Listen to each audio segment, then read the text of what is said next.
Hello, welcome to Post Colonial Space. I'm Masood Raja, and today I'm here to continue my conversation about Paulo Freire's Pedagogy of the Oppressed. We are in chapter 3, and I will today be discussing somewhat from page 117 to page 119. Now, if you watched my previous video, you already know that in this chapter, Freire is outlining a praxis, literally a way of developing pedagogical curriculum which is geared towards pedagogy of the oppressed. We have already discussed the first two stages of this process. In the first stage, the investigators go into a territory, literal territory, and try to study its thematic universe with the involvement of local volunteers. In the second stage, they bring all that knowledge back and decode it and develop it into codifications, into pictures and images that they are going to use. And in the third stage, they take those decodifications and test them amongst the people that they want to be part of the educational process. This is the third stage of investigation. Now keep in mind that people are a part of this process throughout, and this is still what he calls the pre-literacy stage. We are still working towards developing curriculum. So in this stage, what happens and what people do and what the investigators must do is explained in these pages. Let us read parts of it. This is going to be a very short video because I've decided not to read too much, and then after we have read it, I'll come back and try to talk about it a little more. So here we go. Once the codifications have been prepared and all their possible thematic facets have been studied by the interdisciplinary team, the investigators begin the third stage of the investigation by returning to the area to initiate decoding dialogues in the thematic investigation circles. These discussions, which decode the material prepared in the preceding stage, are taped for subsequent analysis by the interdisciplinary teams.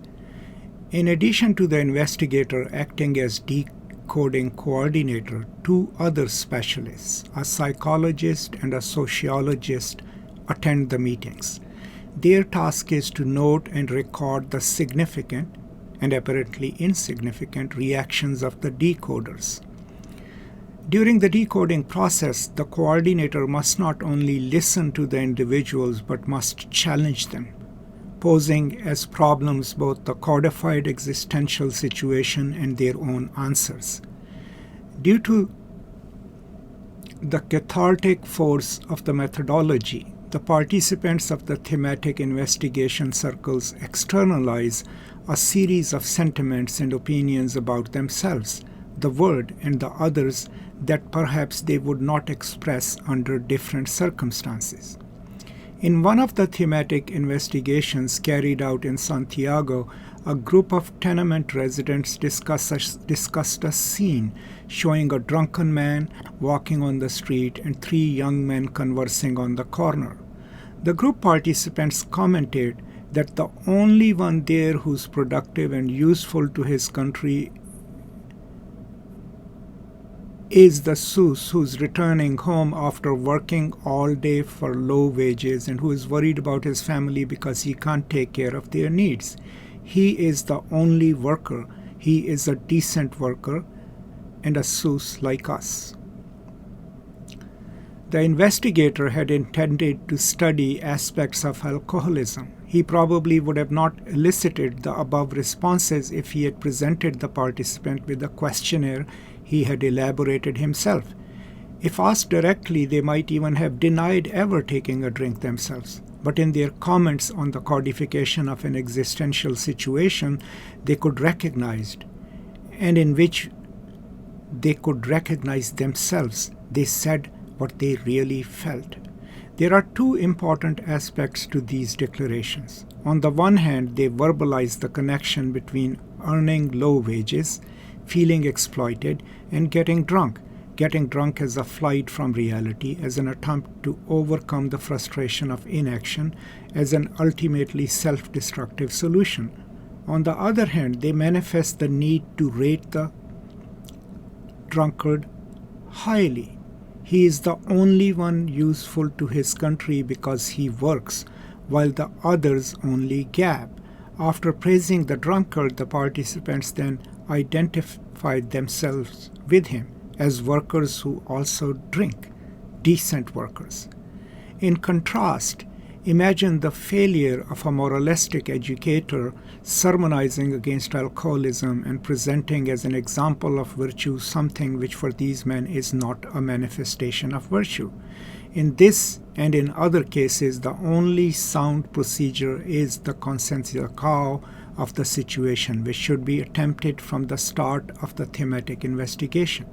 Obviously, conscientia causa does not stop at the level of mere subjective perception of a situation, but through action prepares men for the struggle against the obstacles to their humanization.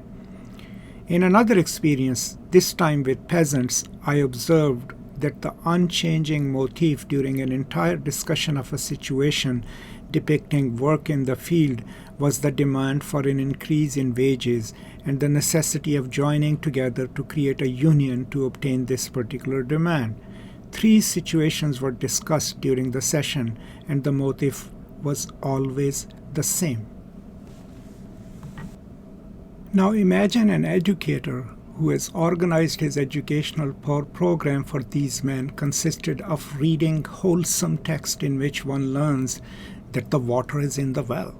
But precisely this type of training thing happens all the time in both education and politics, because it is not realized that the dialogical nature of education begins with thematic investigation.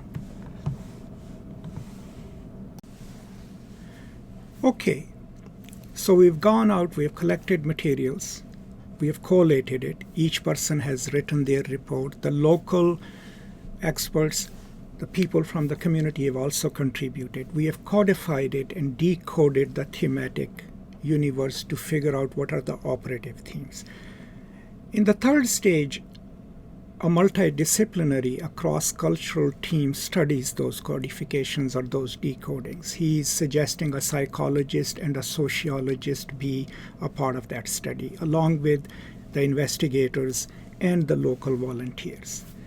This team then codifies, creates visual images or visual aids to eventually use in pedagogy, and takes them back to what he calls the thematic investigation circles.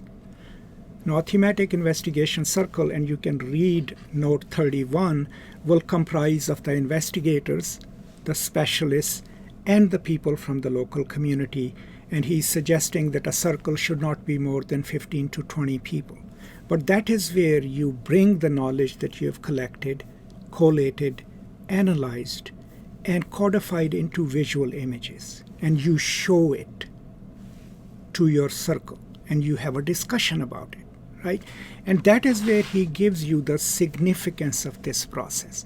What he's saying is that when people see images drawn from their own thematic universe, their input is crucial in designing the curriculum. And he gives you an example. People were shown the picture of a drunk man walking and 3 people talking on the side. Now, the sociologist or psychologist or the teacher might have used that image to teach, the bad habit of drinking too much. But people are looking at it from their own perspective. They relate to this person walking back home late at night because they've done that. They are reading in that picture themselves. That is what externalizing your condition is. You see it in others. And they are saying, well, this is a hard-working man. He gets low wages. He works all day. In the evening, on the way home, he gets a little bit of drink. We all do that. See the difference? If the people themselves are involved, the very image that you might use in teaching isn't just inviting their candid opinion, but also helping them see their own habits and conditions in that image. So that is the significance of thematic investigation circles, right? And it is, through this engagement, different circles coming together, we are still trying to develop a curriculum. But this curriculum is unlike any other curriculum, right? It's not top-down. No one sitting elsewhere in the world created it. The investigators came in, chose a territory, got involved with the people, studied it patiently, had people contribute to that study. Then they have studied it in an interdisciplinary manner, along with the input by the local volunteers. Then they have developed some study materials, some visual aids, some pictures, not from outside, but from within the culture that they are trying to serve. And then now they are taking that curriculum back for a kind of a review, a democratic review. And that is what the thematic study circles are. And when they discuss that, right, only then what he says, consensus cau will be possible. What is consensus cau? Coming to consciousness and then trying to transform the world in which you live. So only through this will we be able to then develop a curriculum that doesn't just pass information, is not top-down, but is something that is dialogic, that understands the thematic universe of the community within which you're trying to initiate an educational process, and that has the say of the community and the possibility of letting the community develop a kind of praxis that will free them to realize their full humanity. So that's the import of Freire's work. And in this chapter, chapter 3, is where we are learning a tentative method which he himself practiced of developing the pedagogy of the oppressed. So that's all I have to say about this part of chapter 3. I am hopeful that in the next conversation I'll be able to conclude chapter 3. And after I've concluded chapter 3, then I will also do a summary of the chapter. I'm not a big fan of summaries, but sometimes they can be useful. I hope this is useful to you. I hope this helps you understand the book better.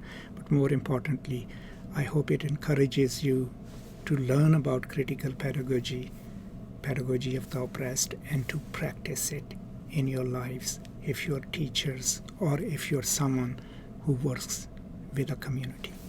That is all. Thank you so much. Stay safe. Take care of each other and yourselves. And as always, I will now see you next time. Until then, as always, peace and love.